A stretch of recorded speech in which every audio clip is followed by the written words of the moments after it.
आज का वीडियो फिर से एक वैल्यूएशन रेशियो पे होने वाला है, दैट इज पेग रेशियो। आप जो पेग सोच रहे हैं वो ये पेग नहीं है, ये पेग है price upon earnings to growth ratio. ये पेग रेशियो आपको हेल्प करता है किसी भी कंपनी का फंडामेंटल हेल्थ को समझने के लिए। तो चलिए इस वीडियो को डिटेल में समझते हैं कि आखिर पेग रेशियो होता क्या है। नमस्कार दोस्तों, मैं हूं Aarav and you are watching news capital.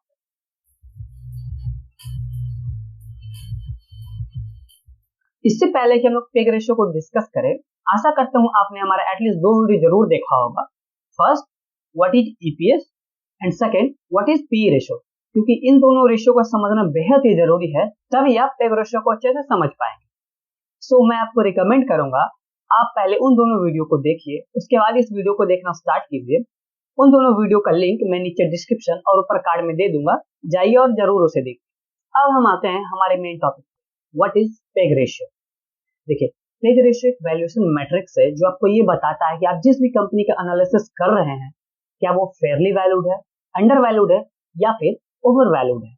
आइए पेग रेशियो को हम लोग और डिटेल में समझते हैं। मैं ये मान के चल रहा हूँ कि आपको ईपीएस और पी रेशियो का बेसिक अंडरस्टैंडिंग होगा। आपको किसी भी कंपनी का पेग रेशियो निकालने के लिए उस कंपनी के पीई रेशियो को ईपीएस ग्रोथ से डिवाइड करना होता है। अगेन आपको ईपीएस और पी रेशियो का data money control, screener, ticket tip जैसे वेबसाइट पे आराम से मिल जाएगा। जब हम लोग किसी भी कंपनी के पी रेशियो को उसके अर्निंग ग्रोथ से जब हम डिवाइड करते हैं और जो रिजल्ट आता है उसे ही हम लोग पेग रेशियो कहते हैं। फाइनली जब आपको पेग रेशियो मिल जाता है तो दो सवाल आता है। फर्स्ट, कि पेग रेशियो अब मिल गया है, उसका करना क्या है, अब उसको यूज कैसे करना है और कहाँ यूज करना है। दूसरा, कितना वैल्यू होना चाहिए तब हम उसे एक अच्छा पेग रेशियो मानेंगे। आइए इसे हम लोग डिटेल में समझते हैं। एक जनरल रूल ये है कि अगर किसी भी कंपनी का पेग रेशियो 1 से कम है तो उस स्टॉक को हम लोग अंडर वैल्यूड कंसीडर करते हैं, और वही नियर अबाउट 1 के आसपास है, 1 के आसपास उसका पेग रेशियो है तो उसे हम लोग फेयरली वैल्यूड कंसीडर करते हैं। और अगर किसी स्टॉक का पेग रेशियो 1 से ज्यादा है, 1, 2, 3 कितना भी हो सकता है, तो उसे हम लोग ओवर वैल्यूड कंसीडर करेंगे। अगेन मैं आपको फिर से बता दूं, आप किसी भी कंपनी को एक मैट्रिक से जज करके ये नहीं कह सकते कि कौन सा स्टॉक ओवर वैल्यूड है, अंडर वैल्यूड है या फेयरली वैल्यूड है। और भी अलग अलग मैट्रिक्स होते हैं जो आप कंसिडर करने चाहिए, उसे देखने चाहिए और उसके बाद ही आप किसी स्टॉक को खरीदिए या बेचिए। अब हम लोग पेग रेशियो को लाइव एग्जांपल से समझते हैं। तो चलिए चलते हैं कंप्यूटर स्क्रीन पे। हम लोग आ गए हमारे कंप्यूटर स्क्रीन पे और हम लोग पेग रेशियो के एग्जांपल से समझेंगे कि कौन सी कंपनी महंगी है और सस्ती है। मैं आपको फिर से बता दूं कि सिर्फ आप पेग रेशियो से किसी कंपनी को सस्ती और महंगी नहीं कह सकते, और भी बहुत सारे मैट्रिक्स होते हैं जो आपको देखने चाहिए। हम लोग फिलहाल एफएमसीजी के कुछ कंपनीज को कंसिडर करेंगे। पेग रेशियो को समझने के लिए हम लोग टिकर का इस्तेमाल कर रहे हैं, इसलिए पर्सनली मुझे काफी अच्छा लगता है, इजी टू यूज है। तो पहला एग्जांपल देखते हैं हम लोग। पहली कंपनी को हम लोग देखते हैं Godrej consumer limited. Godrej consumer FMCG company में काफी अच्छी कंपनी मानी जाती है। अब जैसा कि हम लोग जानते हैं, पेग रेशियो निकालने के लिए आपको दो चीजों को पता होना काफी जरूरी है।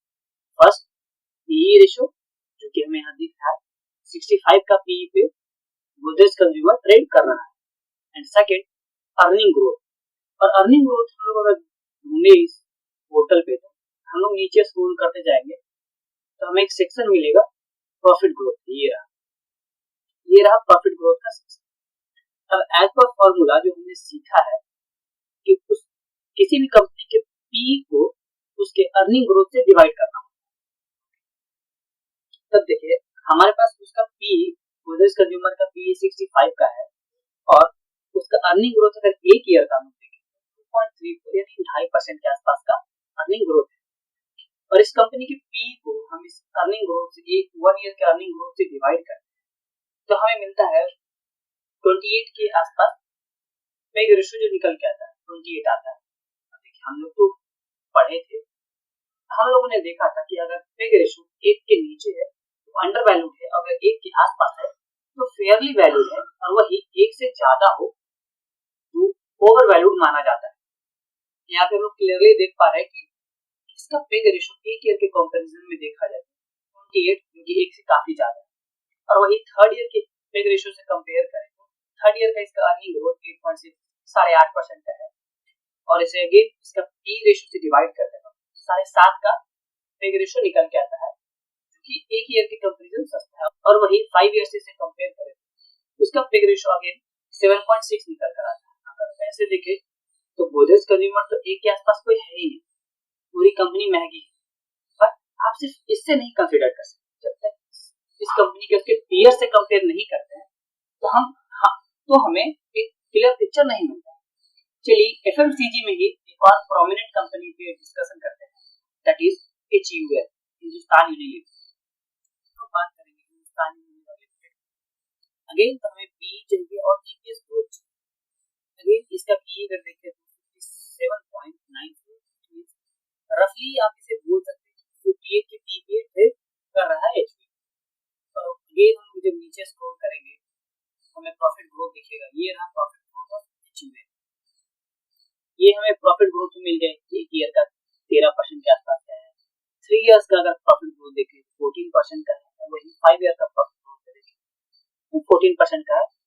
तो आप ये कह सकते हैं कि HUL का एक स्टेबल ग्रोथ रेट दिख रहा है हमें विद 5 साल तक।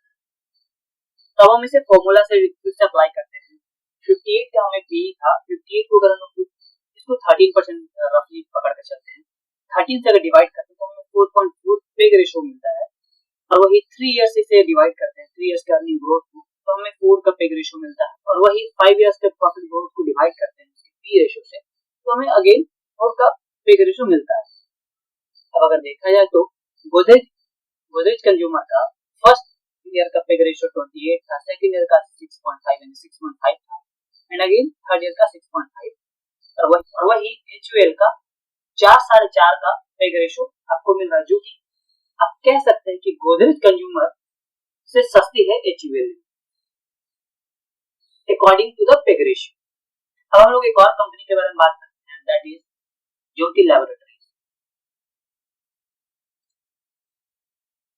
अब अगर हम लोग ज्योति लैबोरेटरीज को कंपेयर करें पे रेशियो के हिसाब से, अब देखिए पी हमें ज्योति लैबोरेटरीज का करीबन 48 के पी पे ट्रेड कर रहा है। और वही नीचे अगर हम लोग स्क्रॉल करते हैं और हमें प्रॉफिट ग्रोथ रेट का देखते हैं, 1 ईयर का इसका प्रॉफिट ग्रोथ 62% के आसपास, और 3 ईयर का प्रॉफिट ग्रोथ 15%, और 5 ईयर का प्रॉफिट ग्रोथ 8.33%। अब इसे अकॉर्डिंग टू द फॉर्मूला हम पे रेशियो के निकालने के लिए जो अप्लाई करते हैं, PE डिवाइडेड बाय EPS को, फर्स्ट ईयर का पे रेशियो निकल के आता है 0.5 से, और वही थर्ड ईयर का पे रेशियो निकल कर आता है 2.7 यानी 2.5 के आसपास। तो 5 ईयर का पे रेशियो निकल के आता है 4.93 रफली 5 के आसपास। यानी पहले ईयर का पे रेशियो निकल के आता है 0.56, दूसरे ईयर का 2.5 के आसपास आता है, और फिफ्थ ईयर का आसपास आता है 4.93, 5 के पे रेशियो आपको मिल जाता है। अब इन तीनों को कंपेयर करें गोदरेज कंज्यूमर्स, HUL और ज्योति लैबोरेटरीज, तो उन सभी में से पहले गोदरेज कंज्यूमर महंगी लग रही थी, बट HUL सही लग रही थी according to the PE ratio. But अब वही ज्योति लैबोरेटरीज ज्यादा अट्रैक्टिव, ज्यादा अंडर वैल्यूड लग रही है as compare to HUL limited. Again मैं आपको बता दूं, किसी भी कंपनी का सिर्फ पे रेशियो को देखकर ये डिसाइड नहीं कर सकते कौन सी ओवर वैल्यूड है और कौन सी अंडर वैल्यूड है। अब हम लोग चलते हैं किसी दूसरे सेक्टर की कंपनीज को एनालाइज करने।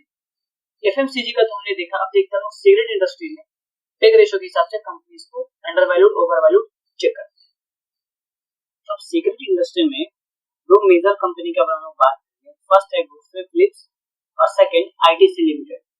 अब गुडफ्रे फिलिप्स का अगर फाइनेंशियल डेटा ये है हमारे पास, अब अगर इसका पीई देखें तो 14.5 के आसपास का पी मल्टीपल गुडफ्रे फिलिप्स ट्रेड कर रहे हैं। अब वही अगर नीचे हम लोग स्क्रॉल करते हैं दैट इज प्रॉफिट ग्रोथ, ये ना प्रॉफिट ग्रोथ। अब एज यूजुअल हम लोग इसका पे रेशियो निकालते हैं, तो फर्स्ट ईयर का अगर हम पे रेशियो देखें तो 0.35, हाफ से भी कम। और वही 3 ईयर का एवरेज पे रेशियो निकाले तो निकल के आता है 0.90, एक से कम है। और वही 5 ईयर का एवरेज पे रेशियो निकाले तो 0.47, इसमें सब देखे तो एक से कम। जो स्टैंडर्ड पे रेशियो जो माना जाता है 1 होना चाहिए और 1 से कम होना चाहिए, वो हमें गुडफ्रे फिलिप्स में दिख रहा है। अब हम लोग आगे अब आईटीसी लिमिटेड को देखते हैं। अब आईटीसी लिमिटेड से कंपेयर करते हैं गुडफ्रे फिलिप्स को कि आईटीसी के कंपैरिजन में गुडफ्रे फिलिप्स सस्ती है और महंगी है only on the basis of पे रेशियो।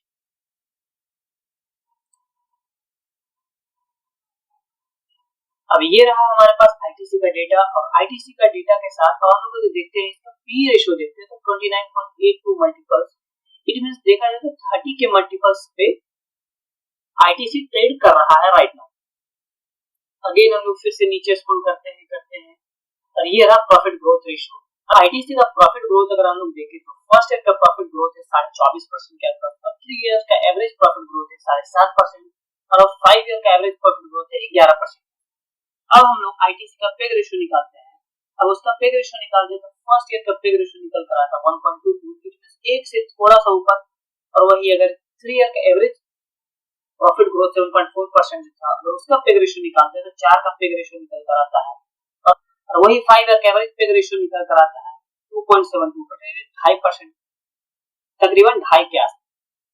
अब देखा जाए तो गुडफ्रे फिलिप्स आईटीसी से सस्ती है, बट हम लोग गुडफ्रे फिलिप्स को आईटीसी से डायरेक्ट कंपैरिजन नहीं कर सकते क्योंकि आईटीसी और मेजर बिजनेसेस है, होटल, एफएमसीजी और भी अलग बिजनेसेस है जो आईटीसी परफॉर्म करती है, बट गुडफ्रे फिलिप्स सिर्फ टोबैको इंडस्ट्री में केटर करती है।